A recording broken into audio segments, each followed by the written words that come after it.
Hey, everybody. This week on Medicine 3.0, your podcast for precision health, AI in healthcare, I've got Kelly Joniak. She's one of our Bionic advisors. She is a wealth of information around strength training, lifting, how to think about fitness progression. This was a really cool conversation.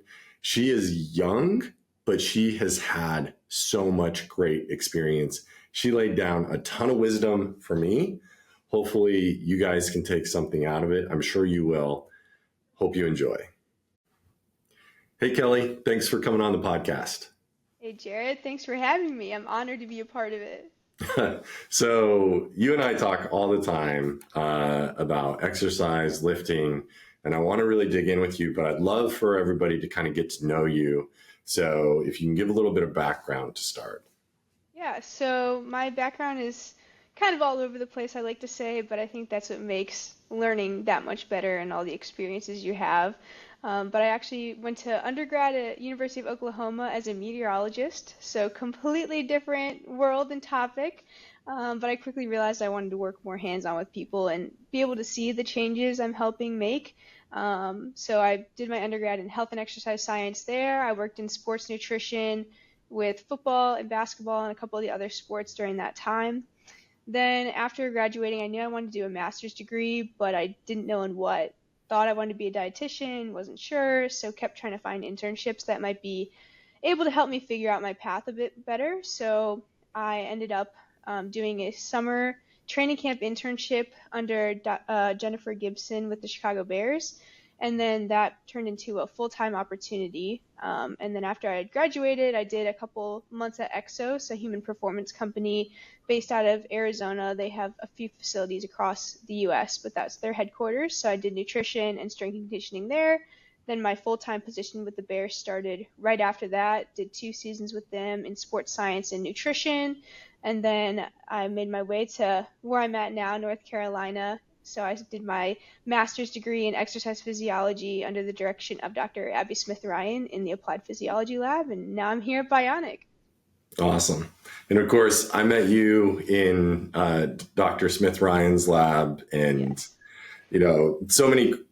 We've already done a lot of fun things together, including building out kind of our performance testing and our protocols for that. How do you think about like testing people for strength and quality of muscle and those types of things? So that's been really fun. But today I'd love to dig in with you on how we think about building muscle, helping people learn how to lift, start lifting, things like that. And you have such a great kind of diversity of areas that you've worked with really high level athletes. I mean, I've heard the University of Oklahoma has a football team. Just a few players there. Just a few players. Obviously the Bears and Exos. So really, really high level athletes. And I'd love it if you could take me through, and you can go back to Oklahoma if you want. You can start at Exos with the Bears at UNC, but I'd love to learn some of the things you've learned about how to train, how to think about training others, in regards to strength building and weightlifting, things like that. Yeah, it's a great question. I think I'll go chronological. I'll start with Exos because that was my more hands-on strength and conditioning side of things. And one of their mottos in my time there was to do the simple things savagely well. And I think about that all the time because that's really what's going to help pay off in the long run. You can have the perfect design program, but if your nutrition and your sleep and even your hydration aren't kind of dialed in, then we're probably not going to see as much progress as we want because all those things are impacting it. So you have to think about all those things. And then even if you think about mobility and those little things that we're just like, I just don't want to do that today, or maybe I skip my warm up, but that's taking away from a lot of the progress that we want to be making, even if you don't notice it right away. But in the long run, it's going to be really important. So always thinking about those little things and kind of chasing the best you can for it, whether it's finding 5 minutes while you're watching TV to do a quick mobility or a little yoga before bed or something is going to help. Same thing, dialing in nutrition, prioritizing protein and the macronutrients that you need in order to have the success that you want. And then at the Bears, I would say that one of the things I learned is just how you periodize training. So with that, we want to manipulate the variables that we have to achieve certain goals. So obviously we can design a program to be more muscle endurance based, strength, hypertrophy, power, whatever the goal is.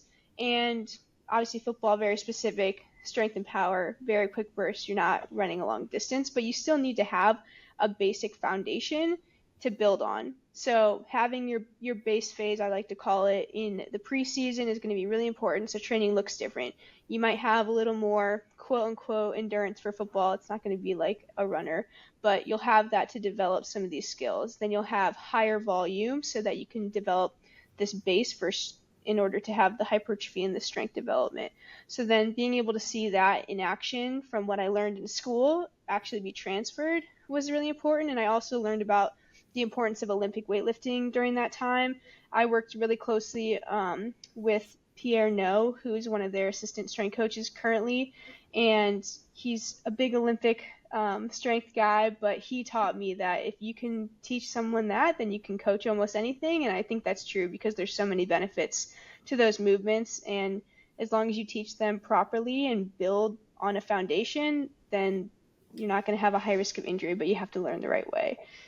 And then at UNC, I learned more than I ever thought I could learn in my time there, and it was only 2 years. Dr. Abby Smith-Ryan is absolutely incredible, and I owe a lot of the things hurdles I've overcome for my own beliefs about what I can do because of her. But one of the things I learned is to always question, and I think I always had some of that inside me, but she kind of empowered me to realize that we can answer the questions that we want. It may take time, it may be frustrating. Research especially is a slow, grueling process, but we have these tools that can measure the things we want, but we have to make sure what we want to measure, we're actually measuring. And that's a basic principle in research and science that I think sometimes gets lost sight of when you're on the applied side, but she does a really great job of teaching us how to translate the research to the applied. And she placed a huge emphasis on the application side. So for every research paper we write and everything we do, it's okay, this is great, we have this information, but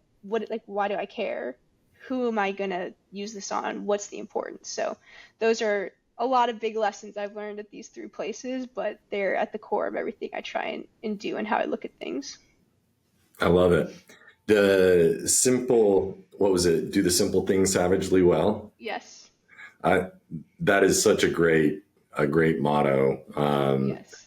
Just Have to those, give credit to Exos. yeah, It's fantastic, and yeah, one of their core, the structure of their facility is on different pillars, and that includes rest. And I think a lot of times we forget that. We think we have to do more, but you should also do rest savagely well. You have to let your yeah. body recover, and it's just those little things that if you ignore them once, you might ignore them again, and then we keep adding it on, and that's going to be where the detriment occurs. Yeah, I'm rehabbing a hamstring injury right now, and it might be because I don't treat my mobility savagely well. I don't. It's possible that I don't do that as well as I should. So I'm gonna take that to heart and make some changes around It's my. just room for improvement. That's right. Yes, we always have room for improvement. We're not perfect, and that's okay, Yep. but there's always an opportunity for growth somewhere. Exactly. Exactly. Progress over perfection, always. Yes, exactly.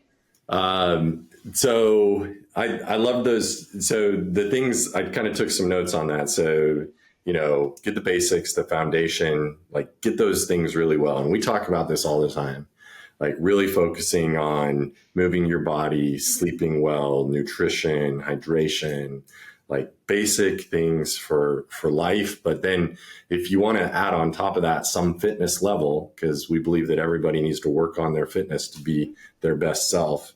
And then I loved the idea around kind of specificity of training. Like in the NFL, you've got people that you're going to train them different than a marathon runner. Also based on their goals, right? Like you probably train a running back or a quarterback differently than you would a lineman. And then the idea of foundational kind of teachings that with with your Olympic weight coach that you talked about. Like you get the foundation right, and then you do skill acquisition and you build upon that, which is so important with weightlifting and exercise, because there's simple stuff like going a walk. Like you really don't have to teach a lot of technique there. Right. But Although Olympic, sometimes it depends. We adopt some interesting gait patterns sometimes in compensation, so you never know. that is true. That is true. We don't do that yet. We don't Yes. do gait analysis yet, but maybe you're going to add it into what we do. You'll start having Maybe. people send recordings of their walking, There's a and gait lab down the street. I know, God. I know, I know. I've actually done a gait analysis. I've had one done. I've done a Oh, running analysis at a local physical therapy office. So it's good. It's good stuff. yeah. And if I'd listened to them, I probably wouldn't have had my hamstring pulled. Um, It's the little things. They it's add up. they do add up. The always questioning, I love that too.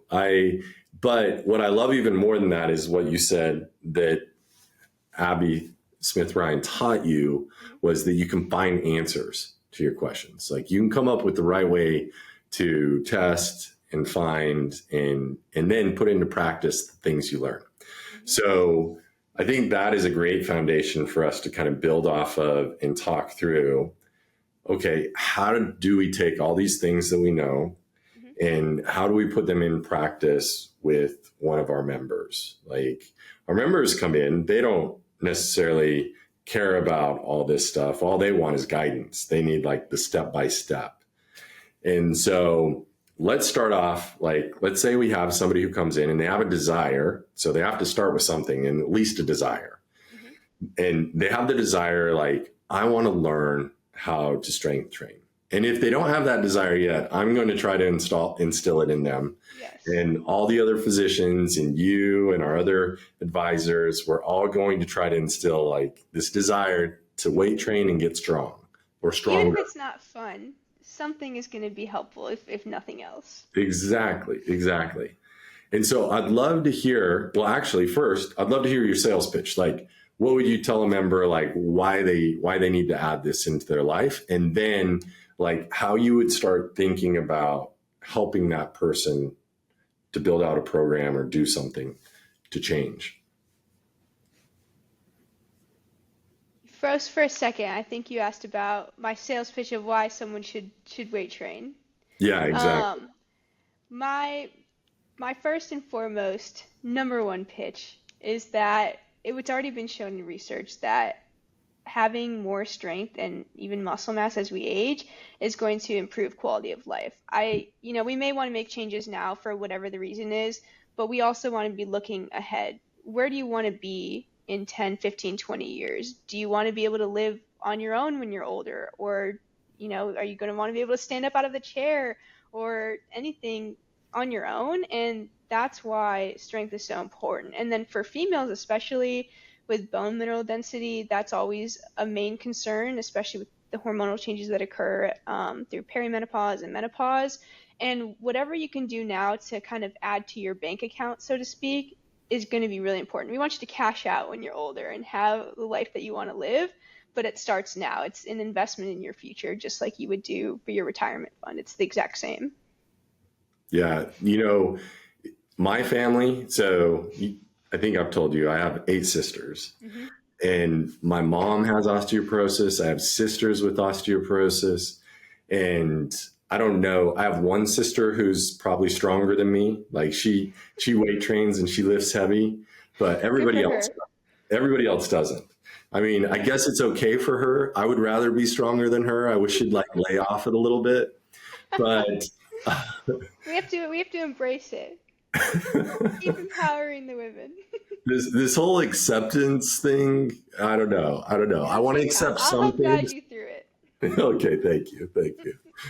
But like I look at my sisters and my mom. My mom is, I think, 84, 85 now. And so it's a little bit, it's not too late. Like I want her to weight train, and I talk to her about that all the time. But my sisters for sure, they're in 50s, early 60s. And I'm like, guys, you really have to, like, you have to do this. You don't want to end up with a broken hip. You don't want to end up with spinal fractures, any of that stuff. So you pitch people on, okay, this is how we want to think about the future. Hmm. What do you kind of pitch them on for, like, this is the benefit you're going to get right now. This is why you should care right now about it. I think one of the biggest things that I've seen is a boost in confidence, Mm. honestly. And that goes for both men and women, but especially for females that have been taught to be more rep centered and not strength based, and you're gonna be too bulky or whatever. That's not the case. We don't have those hormones to do that, and it's great to be strong and have this ability to do things you never thought you could do. So I think it one shows people that they are stronger than they think they are. That's one thing that I also learned at the Bears. I worked where he was one of the performance coaches for a long time, longest in the NFL, I think, like 35 years. His name's Clyde Emmerich.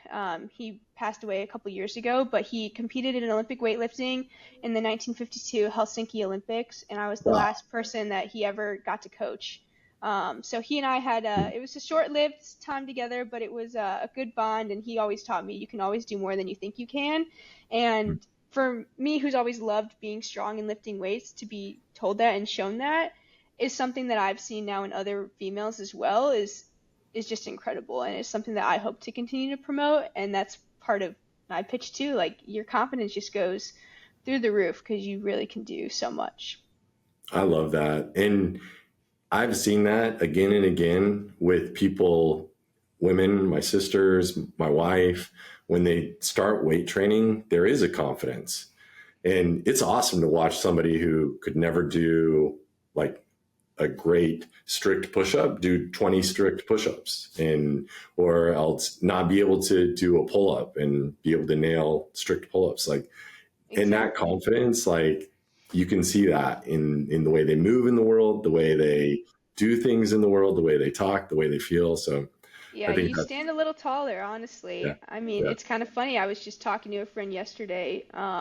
She hasn't loved strength training, but she enjoys doing like yoga sculpt, which has weights. Hmm. Hopefully down the road we can have a little more. But she just looks like she's in a much, like she said to herself to me yesterday, she was like, I'm so much more confident. Like, I can tell that I'm getting stronger, and she was really excited about that.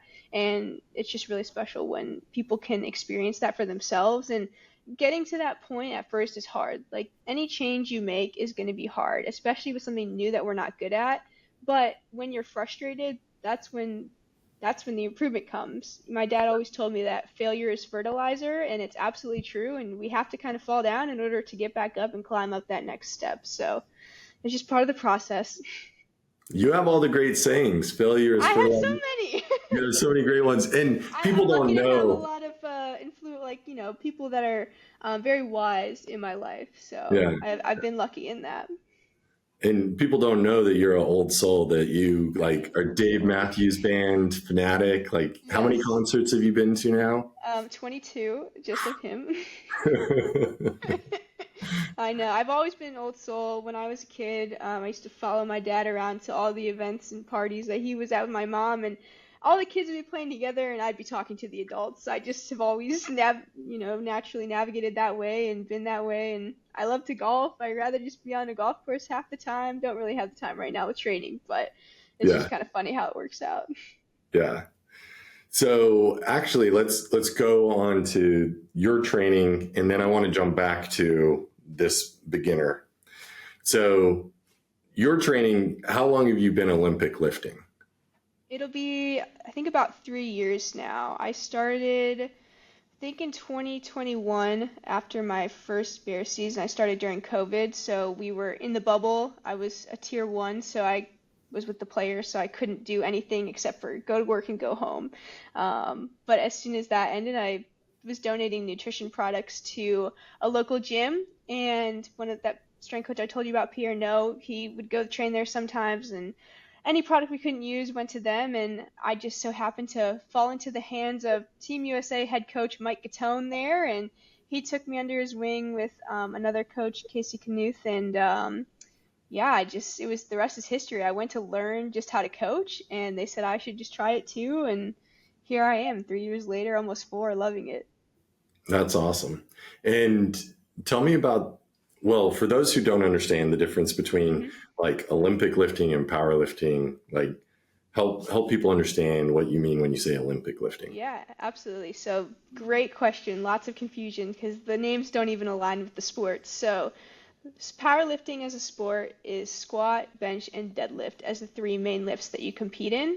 Whereas weightlifting, capital W, the sport of weightlifting, is Olympic weightlifting, and that's where you compete in snatch and clean and jerk. And then if you are just a casual lower W weightlifter, then that's just lifting weights in the gym. Still beneficial, but those are the three ways to delineate it. Lots of confusion around those typically. Yeah. And so you do big W Big weightlifting, W Olympic weightlifting. weightlifting, Yes. and explain to people what's different about those lifts that makes them unique and interesting and hard and skilled and all those things.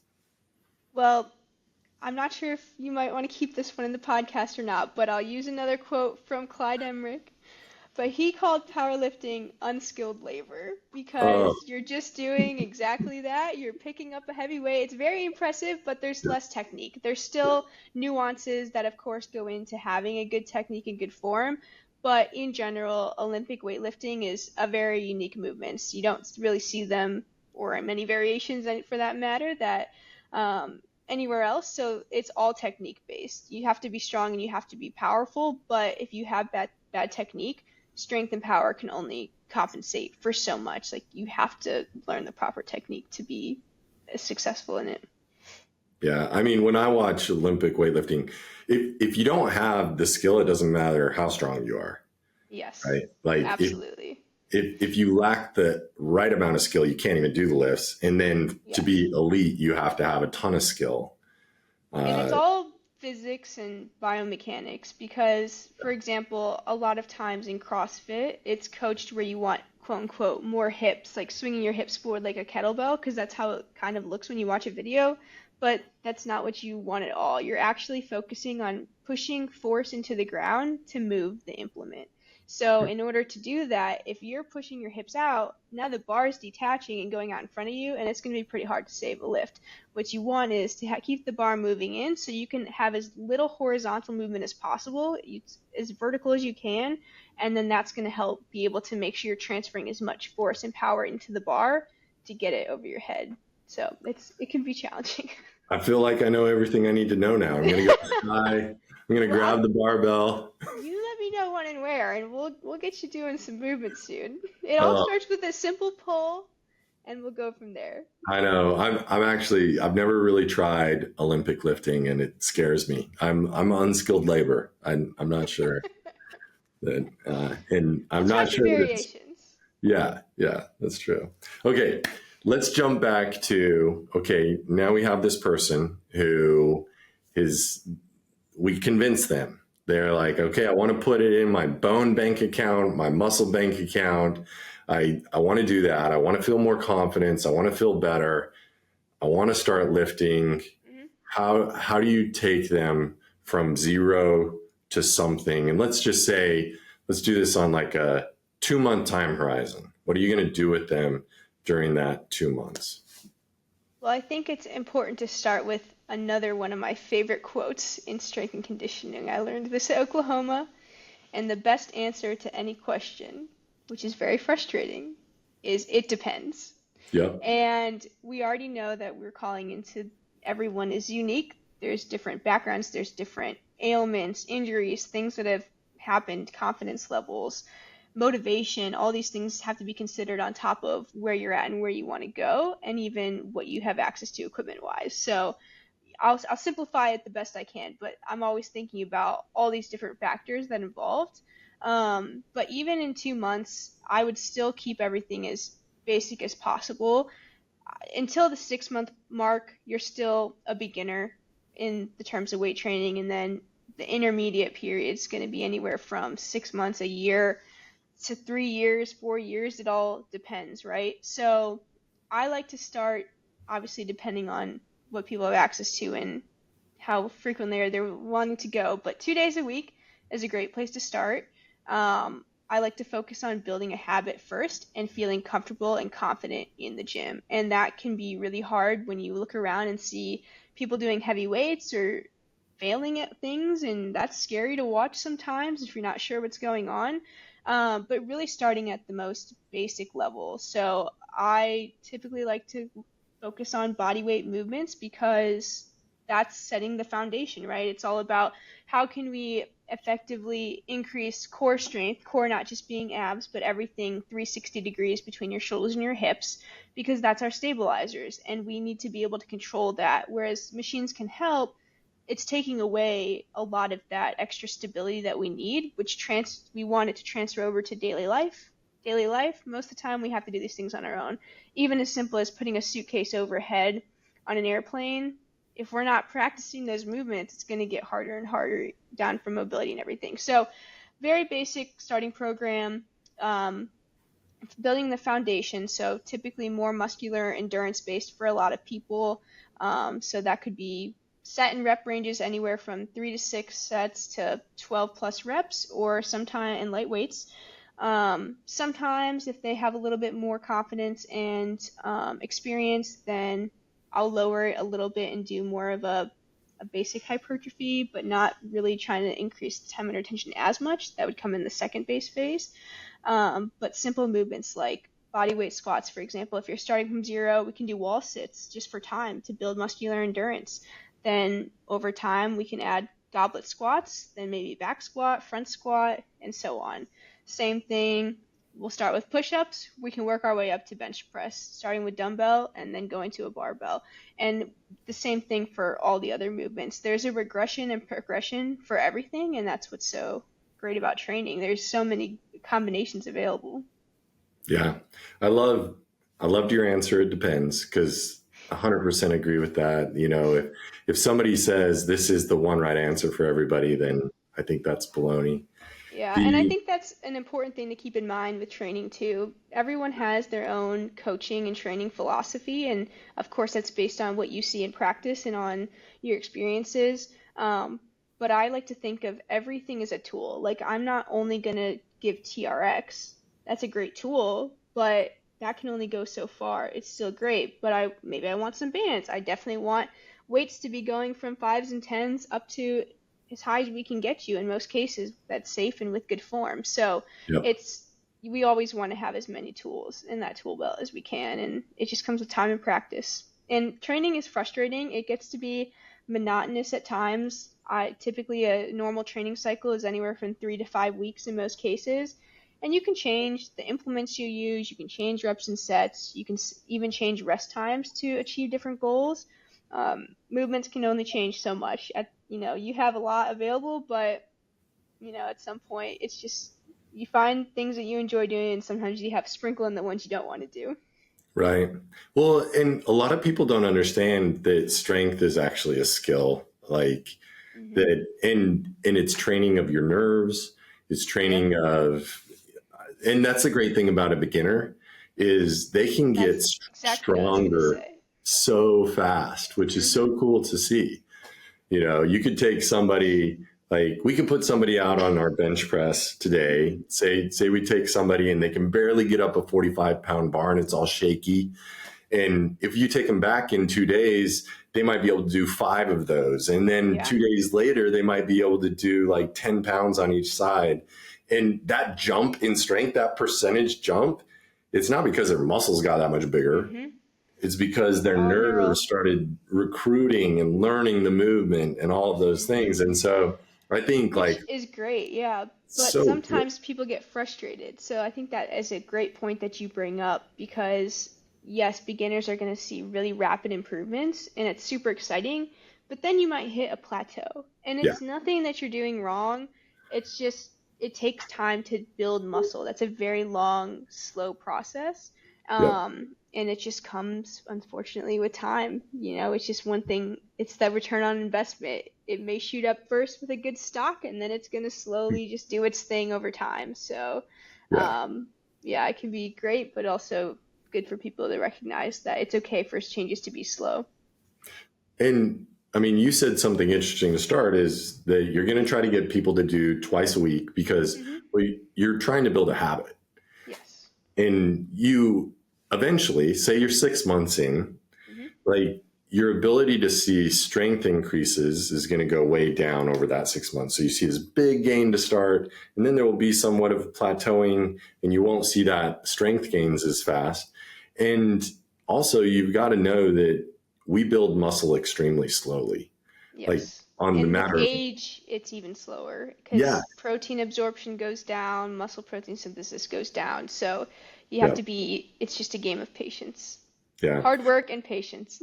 And consistency, And right? consistency, Just yes. Yeah. doing it again and again and again. When With progression, though, I think that's one thing also to emphasize is a lot of times people get frustrated because they do the same thing week in and week out for years.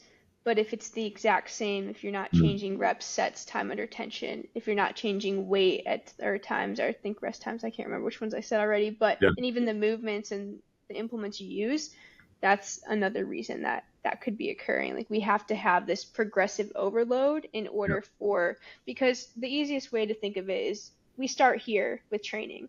When we train, a lot of people think we're training this way. We yeah, train to go down slightly so that we can super compensate to be here. So we were here, now we're here. This is our new baseline. yeah, But once we're here, the same thing, we have to keep pushing a stress. yeah, Exercise is a stressor, and the human body adapts to stressors. That's what it's good at. That's what we're here to do, and that's what training does if it's structured well. Of course, we don't want to go too hard too fast and only go down. We need that rest time and deloads in order for that compensation to occur.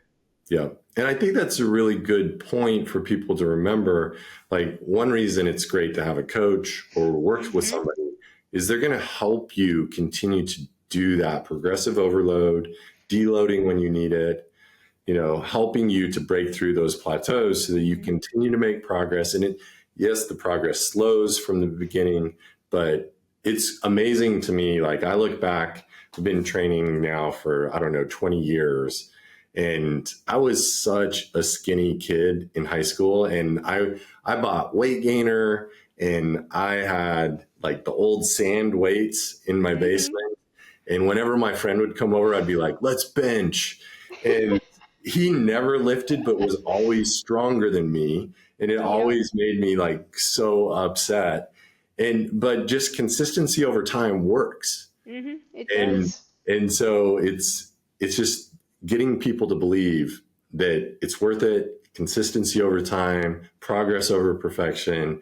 What's another good saying you can leave us with as we finish up? Like, what's another good saying? You must have one. That's a good question. I think I gotta have a topic. What's a good saying we wanna be focused Oh, on? What's our main I point? have to ask you a question and then you'll come up with a saying. I Yeah, just can't say, I give can't me just a be on the saying. spot. Yeah. Okay. So let's say, okay, you already said failure is fertilizer. Hmm. Um, so what would you say if somebody said, I've tried this before and, it didn't really work for me? Let's try something new. Okay. Not a Yeah. good No. saying, but I mean, Yeah. if what you're doing hasn't worked, then we got to try changing something up and see what can. And I Yeah. think nutrition is a big piece that we definitely don't have time to dive into, but Yeah. a lot of times that could be the limiting factor. Like if you're trying to build muscle and build strength and you're not eating enough and having enough protein, then what do it's going to be pretty hard to build if you're not feeling your body, and the feeling is really what becomes super important too. Well, and like you said, we don't have time to go into it, but Hmm. especially for women, men too, but especially for women who have been trying to calorie restrict for years Hmm. because of our diet culture. And they may see strength gains because most of those gains are neurologic over the Hmm. first 2 or 3 months. But if they really want to see muscle gains, they're going to have to eat in a calorie excess. Yes, and it To, doesn't have to be crazy, but it does have to be something. And yeah, a lot of it is just, it's the same as training. Like we talked about, you could write a perfect program, but there might be something with someone that doesn't work and isn't optimal. yeah, And it's kind of like guess and check. You just have to try something different sometimes and just keep putting in the same work for both nutrition and exercise and rest. That's right. That's right. 100%. That recovery, you have to build in that recovery. You have to build in the sleep, hydration, Absolutely. mobility, all of those And things. it sounds like a lot, but you just start small and you just take it one step at a time. Yeah. Yeah. Here's another one. Someone once told me, as long as it's a step and it's up, you're moving in the right direction. Boom. That's amazing. I knew you had another one. I knew I you was did. down in there somewhere.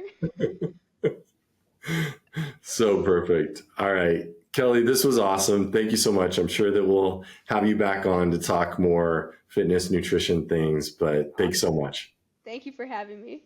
All right. Take care.